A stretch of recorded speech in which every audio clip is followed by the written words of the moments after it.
Ok, então vamos de novo, né? Página 49, exercício 2. O 1 nós já tínhamos corrigido na outra aula, certo? Então vamos lá, vamos de novo. Exercício 2. Vocês têm aqui um texto, né, falando, né, sobre a disponibilidade de água, e a questão é: qual é a relação entre a disponibilidade de água e a quantidade de espécies em um determinado local? Então vamos lá. Todos os seres vivos dependem de água para sobreviver.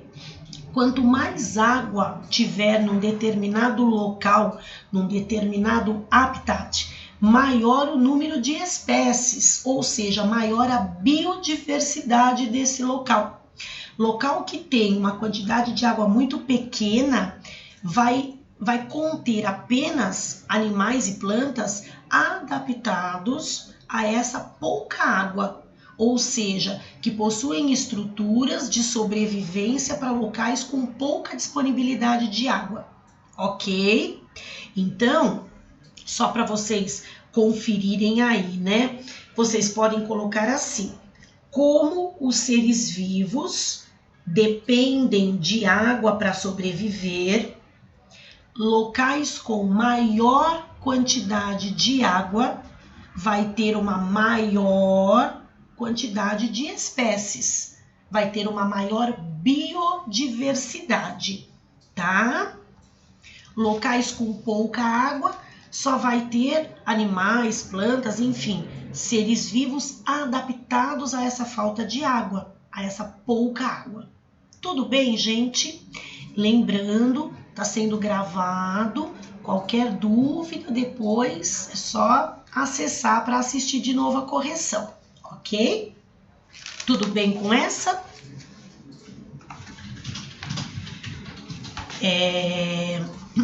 Repito, eu falei, Jonathan, que quanto maior a quantidade de água num local, num habitat, maior a quantidade de espécies que se desenvolvem ali, porque os seres vivos precisam de água, né? Então, quando você tem uma região com muita água, você vai ter mais espécies se desenvolvendo ali, ok? Locais com pouca disponibilidade de água, como a caatinga, desertos, aí você já vai ter um número bem menor de espécies que conseguem resistir a esses locais, a essa falta de água, ok? Quarto exercício. A água é fundamental para a vida e sua qualidade é um fator de proteção à saúde e de prevenção de doenças. O acesso à água tratada é um determinante para a saúde, bem como outros fatores relacionados com fornecimento de água, coleta e destinação final dos esgotos, das águas das chuvas, dos resíduos sólidos. Os gráficos a seguir mostram a quantidade de sistemas de abastecimento de água sem tratamento e a taxa de internação hospitalar devido à diarreia, que é um sintoma de doenças transmitidas pela água, no ano de 2013. Observe-os e responda às questões a seguir. Letra A.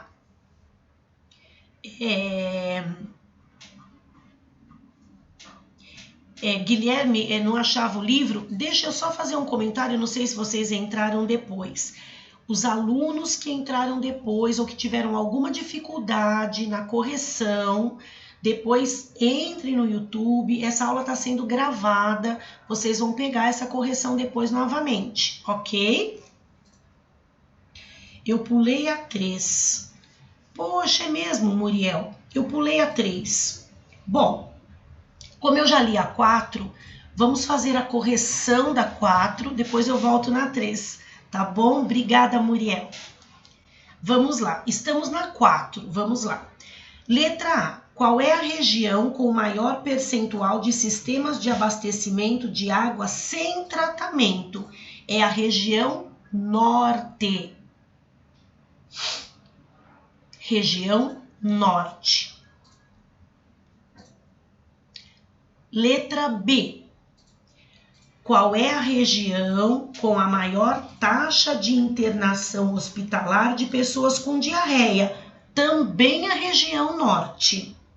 Vejam aí, né, que o azulzinho aí tá bem grande, né? O maior número de pessoas aí.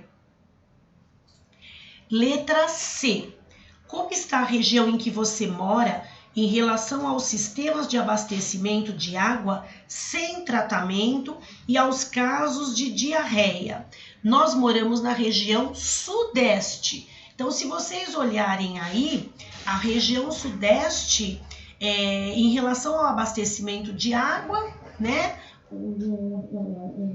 A coluna aí verde está bem pequena, né? Na verdade, só perde para sul e centro-oeste. E em relação à internação por diarreia, é a menor que tem, tá? Vejam ali, a coluninha verde, tá? Letra D. Analisando os gráficos, o que você pode afirmar sobre a relação entre o acesso à água tratada e os casos de diarreia?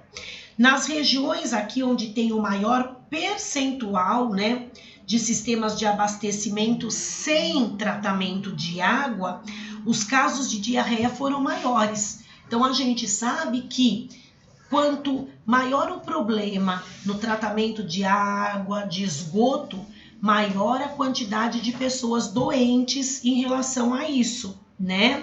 A diarreia é um dos sintomas, né, de doenças que podem ser transmitidas pela água não tratada, tá certo? Então, quando você não tem um sistema de tratamento de água, a quantidade de pessoas doentes que acabem pegando doenças causadas pela água contaminada é maior, ok? A letra C, nós estamos na região sudeste. Sudeste é aquela coluninha verde. Então, vejam aí, em relação ao abastecimento de água, nós estamos ali em terceiro lugar, tá? E em relação à internação por diarreia, nós temos a menor quantidade. A região sudeste realmente é a que está melhor aí, certo? Bom, faltou a terceira, né, Muriel? Que a Muriel me lembrou aqui que faltou a terceira. Muito bem, hein, Muriel, tá? Bem atenta à correção. Vamos lá. Terceiro exercício. Voltem aí no terceiro. Deixa eu pegar aqui que eu já tinha ido lá para outra página.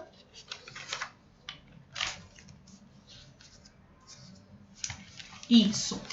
Ao viajar por uma estrada, um motorista para em uma bica de água cristalina e mata sua sede. Podemos dizer com certeza que a água que ele bebeu é potável? Não. Por quê? Porque muitas vezes a água ela está contaminada por algum micro-organismo.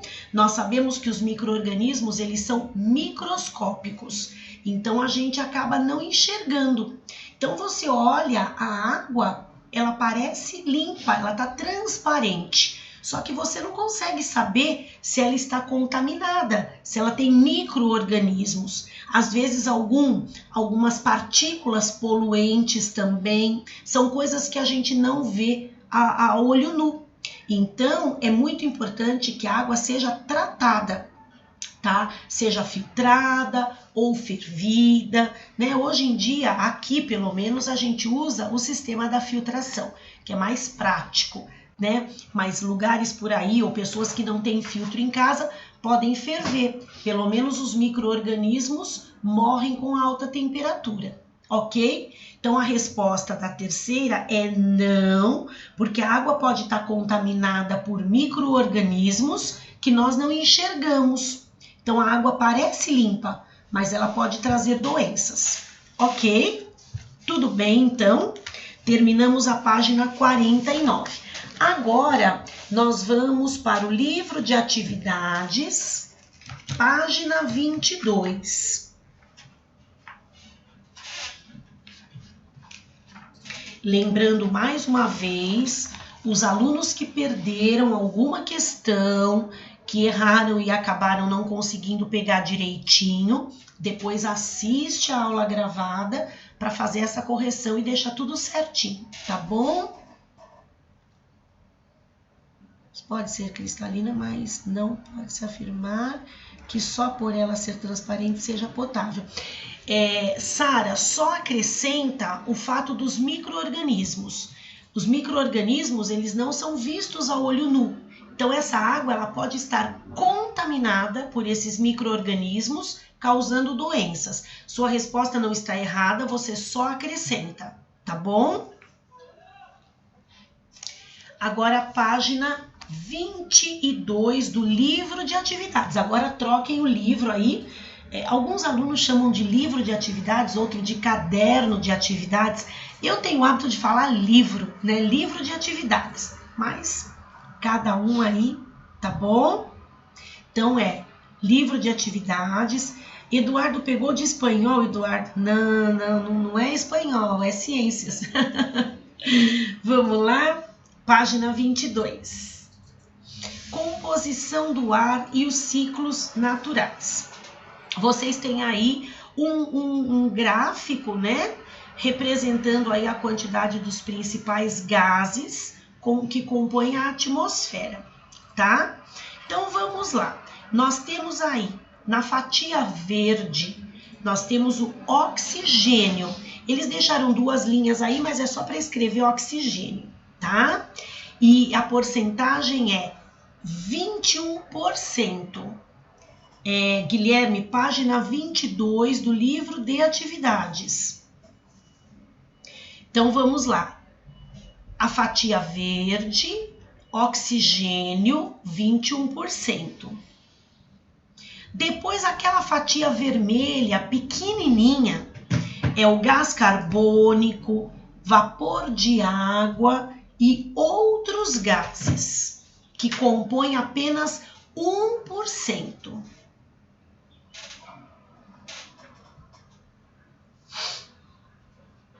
E o azul, que é o maior, tá?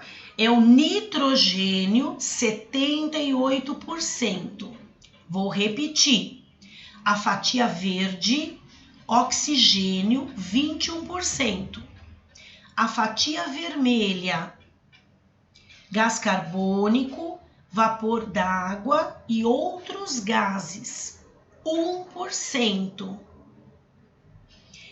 E o azul, nitrogênio, 78%. Sétimo exercício. Aqui vocês vão colocar N para o ciclo do nitrogênio, C para o carbono e O para o oxigênio, tá? Então vamos lá. Esse gás é liberado no ar após a fotossíntese. O, oxigênio. Próxima. Esse elemento está presente em praticamente todas as substâncias que formam os seres vivos. C, carbono. Bactérias associadas a raízes de plantas fazem a fixação desse gás, enquanto a maioria dos seres vivos não consegue absorvê-lo na forma gasosa. N, nitrogênio.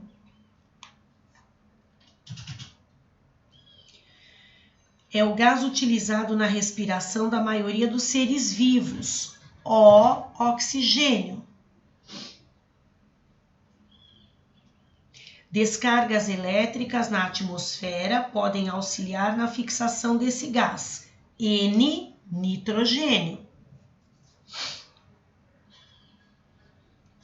Na forma de gás carbônico, é eliminado na respiração, decomposição de resíduos dos seres vivos e como produto da combustão. C, carbono. Pode se combinar formando a camada de ozônio. O, oxigênio.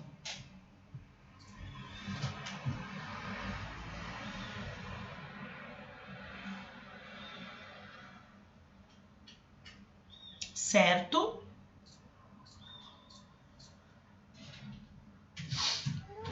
Você pode repetir a primeira?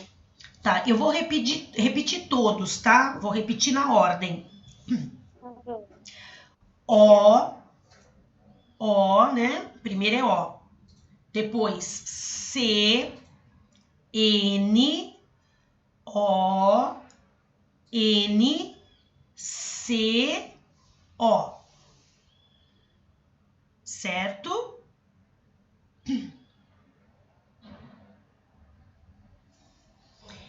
Oitavo exercício. Com base em seus conhecimentos sobre os ciclos biogeoquímicos, observe o esquema e assinale verdadeiro ou falso.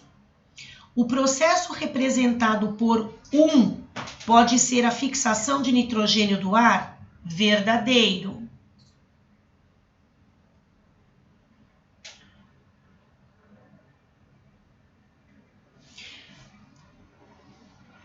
Na forma de gás, é gelado também ou é só o nitrogênio líquido? O nitrogênio líquido, tá? Nitrogênio líquido. Então, vamos lá. O primeiro é verdadeiro. Depois, 2 pode representar a absorção de nitrogênio pelas plantas? Falso. 3 representa a eliminação de gás carbônico no ar pela ação de decompositores? Verdadeiro.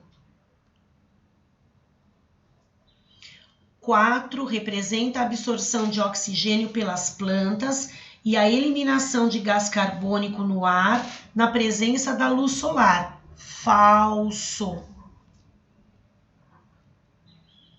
5 envolve a participação de um comburente, que é o oxigênio?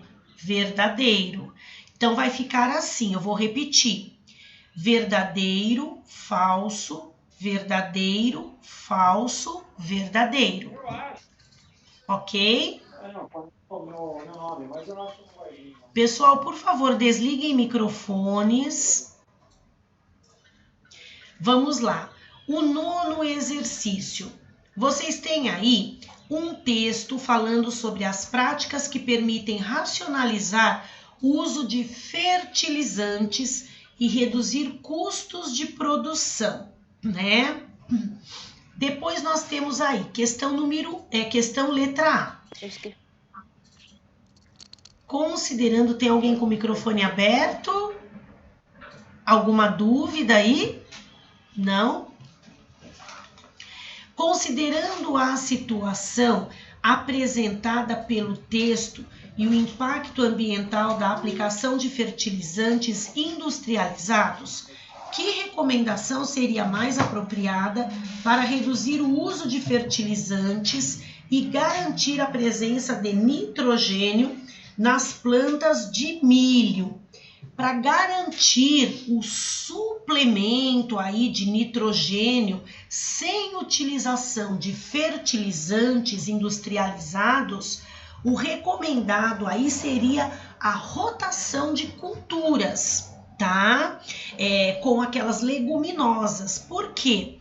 Porque as bactérias do tipo Rhizobium, que fixam o nitrogênio do ar, elas estão nessas raízes de plantas leguminosas. Então, elas conseguem fornecer para a planta, né, e também para o solo, parte desse nitrogênio absorvido. Ok? Tudo bem com essa? Acho que é tranquilo. Oi, Vitor. Tá bom? Repito.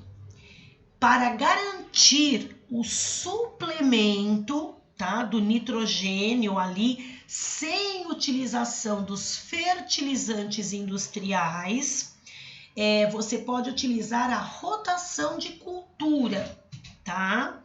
Porque na rotação de cultura com leguminosas, as bactérias do tipo Rhizobium e que ficam nessas raízes dessas plantas, elas conseguem fixar o nitrogênio do ar, né? Então, elas conseguem fornecer para a planta esse nitrogênio e também para o solo, tá? Fazendo com que esse nitrogênio seja incorporado sem a utilização dos fertilizantes industriais, químicos, que fazem, por um lado eles fazem bem, por outro eles fazem mal, né?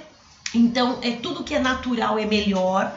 Então, a rotação de culturas com as plantas leguminosas é muito mais interessante, muito mais saudável, né, para o solo do que a utilização dos fertilizantes químicos, ok? Lembrando que depois vocês podem acessar de novo essa videoaula, essa correção, para que vocês façam isso direitinho, tá bom? Letra B. A letra B, cada um fez o seu esquema, né? Represente por meio de um esquema como o nitrogênio entra nas cadeias alimentares até chegar aos animais.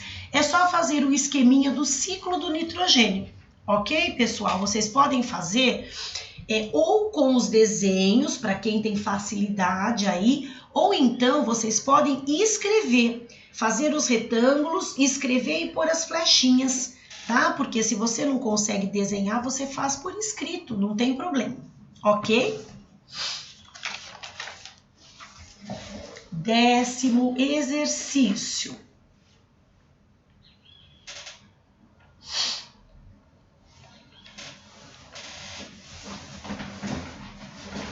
Observe o esquema abaixo que trata do ciclo do carbono. Aí depois você vai assinalar a alternativa que apresenta os processos correspondentes aos algarismos de 1 a 5, respectivamente.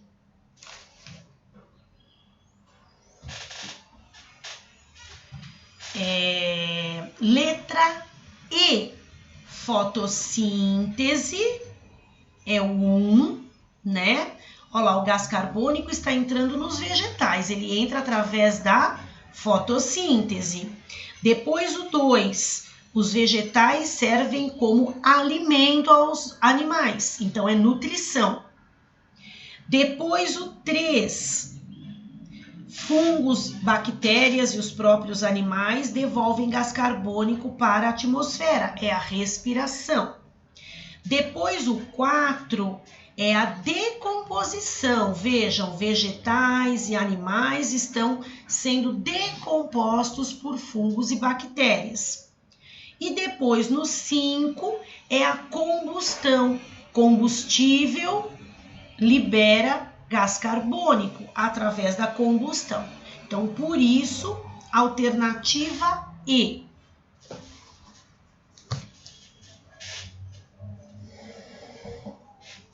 Ô, Léo, por que aqui tá iniciar a gravação? Isso é do Skype, mas sai embora. Tá. Vamos lá, continuando. Exercício 11. Desde o final da década de 1980, o controle do tabagismo no Brasil vem sendo realizado por campanhas do Ministério da Saúde, que tem como objetivo reduzir o número de fumantes e o consequente número de mortes relacionadas ao consumo de derivados do tabaco. As campanhas incluem ações educativas, de comunicação e de atenção à saúde, para tentar impedir que pessoas comecem a fumar, para incentivar o fim do hábito de quem é fumante e para proteger a população da exposição à fumaça do cigarro. Considerando o texto e seus conhecimentos, explique por que o tabagismo é considerado um problema ambiental. Pessoal, a queima do cigarro, né, ela libera substâncias tóxicas para o ar, causando aí uma poluição na atmosfera, né? Essas partículas tóxicas, essas partículas poluentes, né, que vão para o ar, elas podem ser inaladas por qualquer outra pessoa. Então, por exemplo, se eu inalo, eu não fumo, se eu inalar essas substâncias tóxicas que vêm pelo ar, elas acabam também me prejudicando. Claro que não tanto quanto quem está fumando, mas eu acabo pegando também isso, né? Se você for fumante passivo, ou seja, você não fuma, mas você está ao lado de alguém que fuma, você está no mesmo ambiente, não precisa ser ao lado, mas você está no mesmo ambiente, a concentração de substâncias tóxicas no ar vai ser muito maior. Então você vai inalar muito mais dessas substâncias. Por isso o fumante passivo também se prejudica, né? Pessoas que convivem com quem fuma acabam inalando essas substâncias também. Por isso é importante que se a pessoa ela fuma, vamos supor, o pai, a mãe, o avô, a avó, enfim, qualquer pessoa da casa fume, essa pessoa ela precisa fumar no quintal, se ela morar numa casa, na varanda, se ela fumar se ela morar num apartamento, na janela, enfim, procurar fumar em local aberto para evitar a concentração muito grande dessas partículas poluentes dentro de casa, tá? É muito importante isso. É importante que a pessoa que não fuma, ela não fique o tempo inteiro ali ao lado de quem está fumando com o cigarro aceso, porque aí ela acaba pegando essas substâncias também. Ok? Essa daqui eu acho que é tranquilo, cada um vai escrever com as suas palavras, tá? Questão número 12. Assinale a alternativa que apresenta a correta relação entre doenças transmitidas pelo ar e uma maneira de evitá-las. É a letra C, sarampo e gripe. Nos dois casos, a gente precisa deixar o ambiente bem ventilado, tá? Para evitar que o ar fique muito viciado, ou seja, com muitos micro-organismos e mais fáceis aí de serem inalados pelas outras pessoas, né? Por isso que é importante sempre deixar o ambiente ventilado. Na sala de aula ali, eu me lembro que vocês sempre, às vezes, queriam deixar ar-condicionado ligado, né? Porque a sala estava um pouquinho mais quente e tal. Só que para ligar o ar-condicionado, você tem que fechar janelas e portas, né?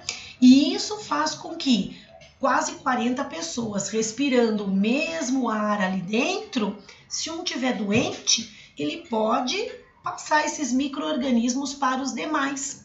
Então, a gente sabe que com calor é um pouquinho difícil, né?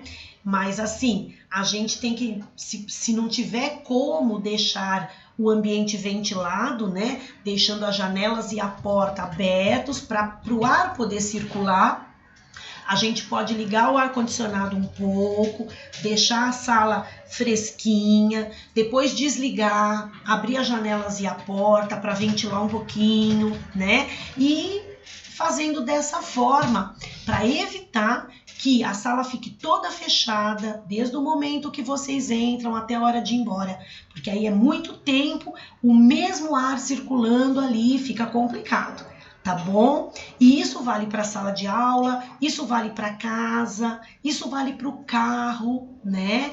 Quando a pessoa fica com o ar-condicionado do carro ligado muito tempo e várias pessoas dentro do carro respirando o mesmo ar, né? Existe a possibilidade de você estar mesclando esse ar, aí tudo bem, mas mesmo assim a gente precisa tomar um pouquinho de cuidado com isso, tá? Por causa dos micro-organismos que ficam ali no ar. Agora a página 25, questão número 13. Apesar de a água representar 70% da superfície do nosso planeta, 97,5% é salgada, né? Ou seja, a gente não consegue consumir. Então a gente observa aqui que nós temos uma quantidade de água enorme, mas a maioria é salgada. Bem pouquinho é água doce. E desse pouquinho de água doce, a maior parte está o quê? Poluída, está contaminada. Então nós temos uma mínima parte de água doce potável que pode ser utilizada. Daí o fato de você precisar economizar essa água, né? Porque a água total no planeta é enorme. Eduardo, a 12 é a letra C, tá?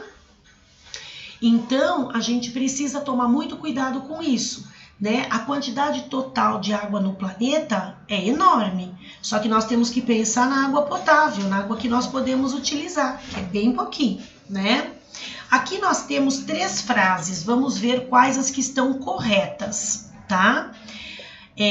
Número 1, os aquíferos Saga e Guarani são exclusivos do Brasil e não têm compartilhamento com outros países. Errado. 2, quase 70% da água doce no mundo está congelada nas geleiras e nos polos glaciais. Verdadeiro. 3, a poluição da água potável e o seu uso inadequado estão, na maioria das vezes, relacionados ao descaso da população com este recurso. Também está correto, verdadeiro. Então, as que estão certas, a 2 e a 3. Alternativa A. 14. Vocês têm aqui um ciclo, né, esquematizado, e ele está pedindo para você identificar qual é o ciclo e depois responder as questõezinhas. Gente, esse ciclo vocês estudam desde o Fundamental 1, né? É o ciclo da água, né? Então, letra A. Qual é o ciclo representado? Ciclo da água. Esse tá facinho, né?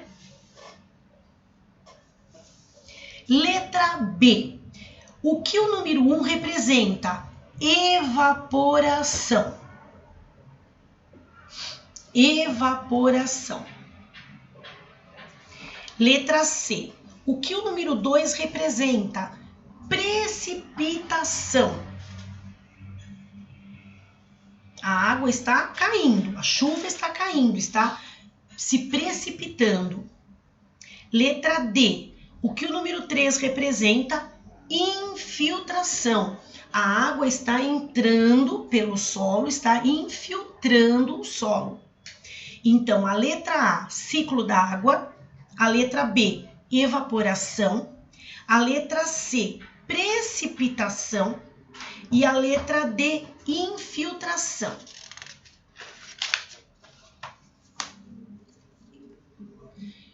Exercício 15. Em um mesmo dia do ano, as condições meteorológicas em 2 capitais do Brasil eram as seguintes. Então, vamos lá. Nós temos em Palmas, no Tocantins, e em Teresina, no Piauí. Sobre a situação exposta, a alternativa correta é a letra B, de bola. Em Teresina, seria adequado não realizar atividades físicas em ambientes abertos entre 11 e 15 horas, pela temperatura e pela umidade relativa do ar. Vejam que a umidade está muito baixa, 23%, tá? Então, é a alternativa B de bola. 16. Imagine que você está escrevendo um livro sobre as necessidades que os diferentes seres vivos têm de água. Para ilustrá-lo, você seleciona as 2 imagens abaixo. Escreva as legendas de cada uma, enfatizando as adaptações de cada ser vivo para viver em seus ambientes naturais. Então, nós temos aqui, na primeira imagem, vários sapos, né? Então, nós podemos dizer aí, claro que cada um vai escrever com as suas palavras, do seu jeitinho, tá? Mas vocês podem colocar que os sapos, eles vivem em ambientes o quê? Úmidos, tá? Os sapos são anfíbios. Eles têm uma grande parte da sua respiração feita pela pele, respiração cutânea. E quando o animal ele tem uma grande parte da sua respiração pela pele, ou ele respira totalmente pela pele, ele precisa manter a pele úmida para facilitar as trocas gasosas, tá? Então, os sapos vivem em ambientes úmidos. No seu desenvolvimento aí, né, nós temos as formas jovens, que são os girinos, as larvas, né, que são aquáticas. Então, quando o sapo ele se reproduz, dos ovos eclode uma larvinha, que é o girino, que fica na água. Depois ele vai se modificando e se transforma no adulto, que consegue sair da água, tá certo? Mas aqui vocês vão escrever aí aquilo que vocês querem a respeito. Eu dei apenas um exemplo, tá bom? Depois nós temos os cactos. Os cactos, eles são totalmente o contrário dos anfíbios. O anfíbio precisa de umidade. O cacto não, ele se desenvolve em local seco. Então, o cacto, ele tem adaptações que lhes permitem, né, sobreviver num local com pouquíssima água, né, num ambiente muito seco, com pouca umidade. Então, isso é uma coisa muito que dá para vocês compararem. Anfíbio é um ser vivo que vive num local úmido, ele precisa de umidade para sobreviver. E o cactus não, ele tem adaptações. Os espinhos, por exemplo, são adaptações a essa vida em local seco, ok? Mas aí cada um de vocês vai pôr a legenda. Questão número 17. A fêmea do mosquito Aedes aegypti transmite doenças como a febre amarela, a dengue, o chikungunya e a zika. Essas doenças estão relacionadas com a água porque, letra B de bola, as larvas do mosquito precisam da água parada para se desenvolver. O mosquito, ele utiliza a água para fazer a postura dos ovos. Depois dos ovos saem as larvinhas na água, tá? E aí depois é que começa todo o ciclo, né? Essas larvinhas se desenvolvem no adulto que vai aí continuar transmitindo a doença. Então, na verdade, é muito importante não deixar água parada para que a fêmea não faça a postura dos ovos e eles não tenham como se proliferar, tá certo? Porque aí você quebra o ciclo, né? Não tem onde fazer a postura de ovos, não tem como aparecer mais mosquitos, certo? Eduardo, alguma dúvida? Aí você escreve aí para mim, não? Perfeito. 18. Leptospirose e dengue são doenças que podem ser fatais. A informação sobre as formas de transmissão auxilia a população a tomar importantes medidas de prevenção. Então, nós temos aí um rato que transmite a leptospirose dizendo: vou atacar as favelas e as áreas de risco. Aí tem o mosquito da dengue falando: eu sou chique, vou atacar as mansões de luxo com piscina. Porque a leptospirose, que é causada pelo rato, né? A proliferação de ratos é maior em locais onde você não tem sistema de tratamento de água e esgoto, né? Então, são os locais, assim, mais ligados à periferia. Agora, a dengue, ela é transmitida através do mosquito que faz a postura dos ovos em água parada. E um exemplo disso são as piscinas, né? Por isso aí essa charge. Então vamos lá. Uma medida profilática que pode impedir a expansão de ambas as doenças é letra B de bola, evitar o acúmulo de água de chuva. Ok, pessoal? Bom, nós terminamos aqui, né? A nossa correção, fizemos uma maratona aqui. Se vocês perderam alguma coisa, se entraram depois aí, ingressaram depois, né, na aula, vocês podem acessar depois para pegar a gravação dessa correção. Ok, pessoal? Tudo bem? Eu vou parar a gravação, mas se alguém tiver dúvida, pode continuar, pode fazer, tá bom?